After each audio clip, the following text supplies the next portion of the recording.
if you want to have one of these EXOs, the really critical mechanisms of not try and own your own employees.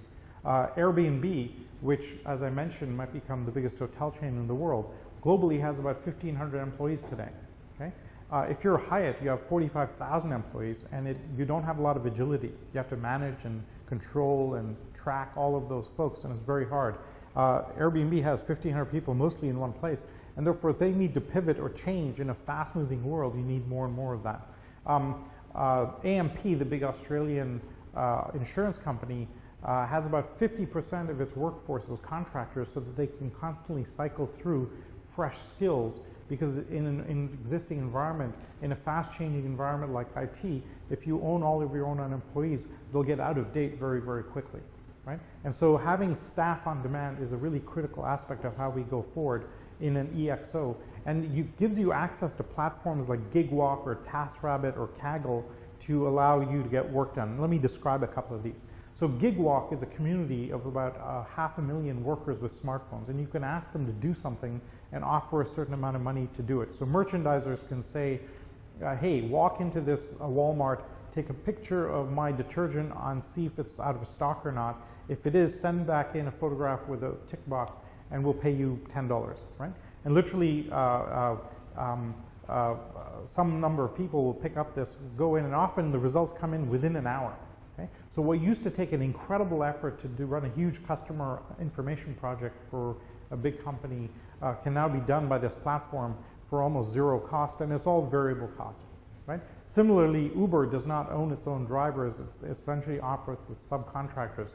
And this whole paradigm started as outsourcing certain staff, like cleaning staff or reception staff or security staff.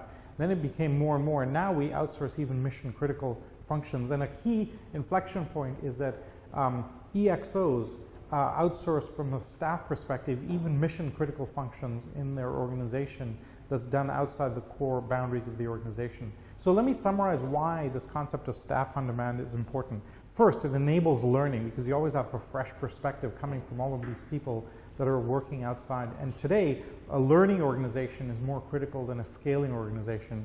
And John Seeley Brown and John Hagel, when they wrote their Power of Pull, have notified this. Secondly, it allows you to be really nimble.